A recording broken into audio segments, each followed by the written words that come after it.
राजनीति विज्ञान के विद्यार्थियों, नमस्कार। भारतीय राजनीतिक विचारक के पाठ मनु पाठ 4 में आपका स्वागत है। विद्यार्थियों, मनु जो भारतीय राजनीतिक विचारधारा के स्तंभ हैं, उस संदर्भ में मनु के परराष्ट्र नीति यानी कि दूसरे राष्ट्रों के साथ उसके कैसे संबंध होने चाहिए, इस संदर्भ में हमने मंडल सिद्धांत और षड्गुण नीति का पिछली वीडियो में सूक्ष्म रूप में विवेचन किया। विद्यार्थियों, पुनः मनु के परराष्ट्र नीति संबंधी विवेचन के संबंध में हम इस पर पुनः चर्चा करेंगे। विद्यार्थियों, मनु का विचार,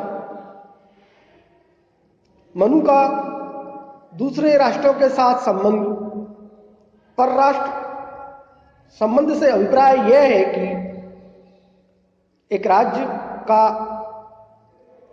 अन्य राज्यों के साथ या अन्य राज्य के साथ किस प्रकार का संबंध होना चाहिए, अर्थात इसे हम अंतर्राष्ट्रीय संबंध या वैदेशिक संबंध की दृष्टि से देख सकते हैं, जो वर्तमान में विदेश नीति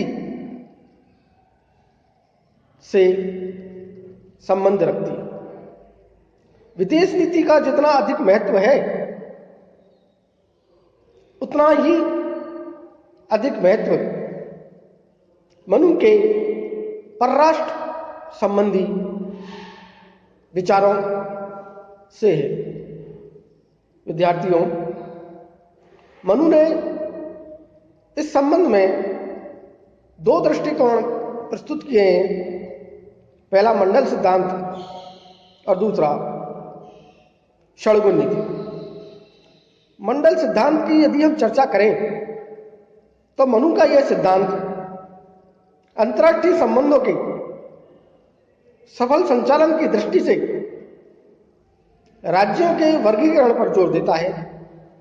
और प्राचीन समय में भारत में चूंकि छोटे छोटे राज्य थे और इन छोटे राज्यों के पारस्परिक संबंधों के संचालन हेतु इस सिद्धांत को प्रमुख प्राथमिकता दी गई।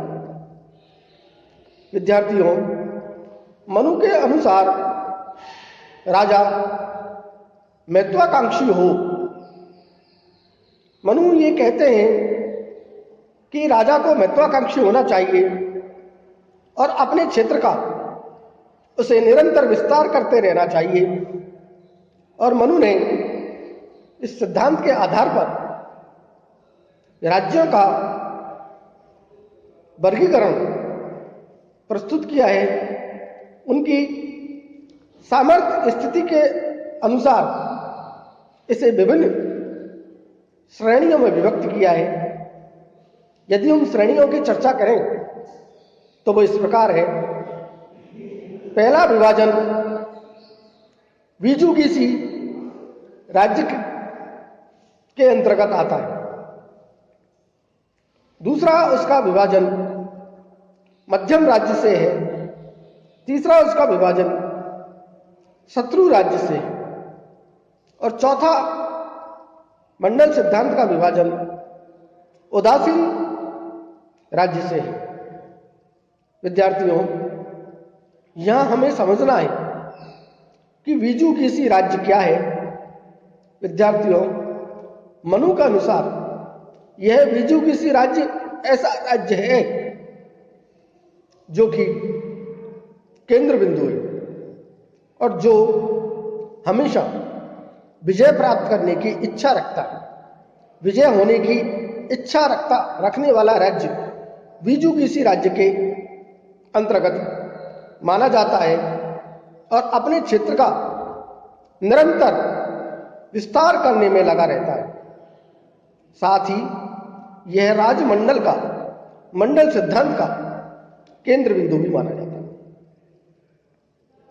विद्यार्थियों, दूसरा राज्य यदि हम लें तो वो राज्य मध्यम राज्य के अंतर्गत माना जाता है। जो मध्यम राज्य ऐसा राज्य है जो बीजू-कीसी राजा की राज्य के सीमा के समीप रहता है, अर्थात जो बीजू-कीसी सीमा के नजदीक वाला जो राज्य है वो मध्यम राज्य की श्रेणी के अंतर्गत माना जाता है। विद्यार्थियों, तीसरा जो वर्गीकरण मनु ने प्रस्तुत किया है वो शत्रु राज्य है और शत्रु राज्य से उसका तात्पर्य यह है कि मध्यम राज्य के समीप जो राज्य है वो शत्रु राज्य की श्रेणी में आता है और इस शत्रु राज्य को भी मनु ने 3 भागों में 3 श्रेणी में विभाजित किया है। पहला विभाजन उसका सहज शत्रु के रूप में, अर्थात ऐसा राज्य जो सहज शत्रु है। दूसरा उसका विभाजन कृत्रिम शत्रु के अंतर्गत है और तीसरा विभाजन उसका पड़ोसी शत्रु के रूप में। इस प्रकार शत्रु राज्य का भी मनु ने 3 श्रेणी में विभाजन किया है, प्रस्तुत किया है। विद्यार्थियों, मनु के अनुसार मंडल सिद्धांत के अंतर्गत चौथा राज्य उदासीन राज्य के अंतर्गत माना जाता है। उपरोक्त जो 3 राज्य हैं उन तीनों राज्यों के अतिरिक्त जो राज्य माना जाता है वो उदासीन राज्य की श्रेणी के अंतर्गत मनु ने विभाजन किया है। अर्थात ऐसा राज्य जो उदासीन है, जो ना मित्र है ना शत्रु है, ऐसा राज्य उदासीन राज्य की श्रेणी में आता है। विद्यार्थियों, इस मंडल सिद्धांत के अंतर्गत मनु ने 8 और राज्यों की श्रेणियों का विभाजन किया है, या फिर यूं कहें मंडल सिद्धांत के अंदर 8 प्रकृतियां और निर्धारित की है, जो इस प्रकार है। बीजू-कीसी राज्य पहला, दूसरा मध्यम राज्य, तीसरा शत्रु राज्य और चौथा उदासीन राज्य। इस प्रकार से इन 4 राज्यों के अतिरिक्त 8 राज्य और मनु ने बताए हैं। वो 8 राज्य इस प्रकार हैं। पहला मित्र राज्य। मित्र राज्य दूसरा विभाजन उसका अरिमित्र राज्य से है। अरिमित्र राज्य के बाद तीसरा विभाजन उसका मित्र का मित्र राज्य से है और चौथा उसका विभाजन अरिमित्र मित्र से है। पांचवा विभाजन उसका पाषाणी ग्राह से है और छठा विभाजन उसका आक्रंदा राज्य से है। सातवां विभाजन उसका पाषाणी ग्रह सार से है और 8वां विभाजन उसका आक्रंदा सार से है। इस प्रकार मनु ने 4 राज्यों के अतिरिक्त ये 8 राज्यों का विभाजन भी किया है। इस प्रकार मनु अपने मंडल सिद्धांत में 12 राज्यों का विभाजन करते हैं। मनु ने राजा का ये दायित्व माना है। वे कुछ द्रव्य प्रवृत्तियां भी मानी जाती है, जो इस प्रकार है। पहला अमत्य, दूसरा दुर्ग, तीसरा जनपद, चौथा कोष, 5वां दंड। इस प्रकार से मनु ने कुछ प्रवृत्तियां भी मानी हैं, जो राजा का दायित्व है। विद्यार्थियों, मंडल सिद्धांत की चर्चा करने के उपरांत हम मनु के अनुसार दूसरे राज्यों के साथ कैसे संबंध होने चाहिए, उस संबंधों के लिए मनु ने षड्गुण नीति का पालन करने की सलाह दी है। और वो षडगुण नीति जो मनु की है वो इस प्रकार है विद्यार्थियों। इन षडगुण नीति के अंतर्गत पहली नीति मनु की है संधि के रूप में। संधि का तात्पर्य यहाँ समझौते से है। और दूसरा जो षडगुण नीति का तत्व है वह है विग्रह। तीसरा यान है, चौथा आसन है, पांचवा द्वैती भाव है और छठा संश्रय से। संश्रय से तात्पर्य यहाँ आश्रय लेने से। विद्यार्थियों मित्रों, इन षडगुण नीति 6 प्रकार की जो नीति है इसको षडगुण नीति के नाम से जाना जाता है। षडगुण नीति में मनु सबसे पहली संधि को लेते हैं। मित्रों विद्यार्थियों, मनु का यहाँ कहने का तात्पर्य यह है संधि अर्थात समझौते से। राज्य को यह देखना चाहिए कि राष्ट्र का हित यदि किसी दूसरे राष्ट्र के साथ समझौते करने से है, संधि करने से है, यदि उसका हित बढ़ता है, आगे बढ़ता है, तो उस राज्य को दूसरे राज्य के साथ समझौता कर लेना चाहिए अर्थात संधि कर लेनी चाहिए। यह षडगुण नीति का पहला तत्व है। दूसरा है यदि उस राष्ट्र का हित विक्रय करने में है, विक्रय का मतलब संधि के विपरीत वाली स्थिति कि समझौता नहीं करना बल्कि विक्रय करना, अलग हो जाना, तो उस प्रकार की अलग होने की नीति भी उस राष्ट्र को उस काल और परिस्थिति के अनुसार कर लेनी चाहिए। इस प्रकार षडगुण नीति का यह दूसरा तत्व विग्रह को मनु ने माना है। विद्यार्थियों, तीसरा जो तत्व है मनु के अनुसार वो यान से है और यान से तात्पर्य मनु का आक्रमण करने से। विद्यार्थियों, यदि राष्ट्र का हित इसमें है कि वो आक्रमण करे तो उस परिस्थिति में, उस काल में उस देश को, उस राष्ट्र को दूसरे राष्ट्र पर यान कर देना चाहिए, आक्रमण कर देना चाहिए। चौथा है आसन। आसन से तात्पर्य यहाँ घेरा डालने से है कि यदि राष्ट्र को ये लगे कि हित इसमें है, घेरा डालने में है, तो घेरा यानी कि आसन, आसन का प्रयोग करना चाहिए। और पांचवा है द्वैती भाव। द्वैती भाव से तात्पर्य 2 प्रकार के भाव हैं। 2 प्रकार के भाव से मतलब उसको संधि भी करनी चाहिए और विग्रह भी करना चाहिए, समझौता भी करना चाहिए और अलग होना भी चाहिए। इस प्रकार का जो द्वैभाव है, 2 भाव है, उन 2 भावों का प्रयोग करके काल और परिस्थिति के अनुसार राष्ट्र को इस 5वीं नीति का पालन करना चाहिए। विद्यार्थियों, अंतिम उसकी नीति षडगुण नीति के अंतर्गत संश्रय से है। संश्रय से का तात्पर्य आश्रय लेने से है।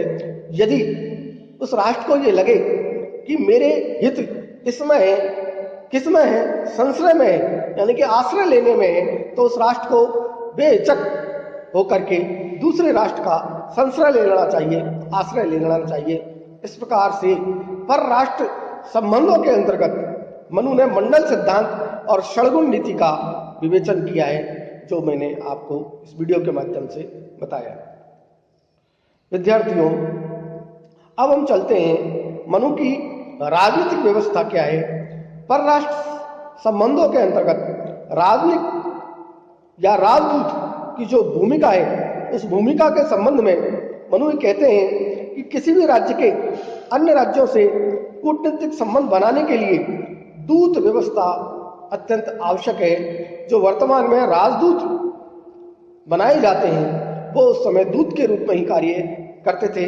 और मनु के अनुसार राज्य में मैत्रीपूर्ण तथा अमैत्रीपूर्ण संबंधों का आधार राजदूत ही होता है, दूत ही होता है। इस प्रकार से दूतों के माध्यम से वर्तमान में जो राजदूत हैं उनके माध्यम से परराष्ट्र नीति संबंधों का विवेचन मनु ने प्रस्तुत किया है।